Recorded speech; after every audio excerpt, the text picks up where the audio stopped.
secret is just honestly your ingredients. I think you would be surprised if you have a good shepherd's pie recipe that you like in general, that you know you would want to eat all the pieces on its own. Just take that and you throw it in a pie.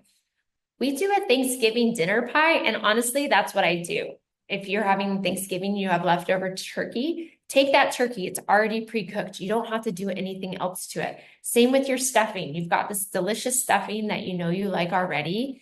And then everyone loves mashed potatoes, right? And I'm sure you have a recipe of mashed potatoes that you love. Take all those things, throw it in a pie, layer it, add your gravy, add your green beans. So don't overthink it. Just put inside your pie things that you know that you already like and love. And again, what comes down to having good quality inside is like the ingredients and the spices you're using.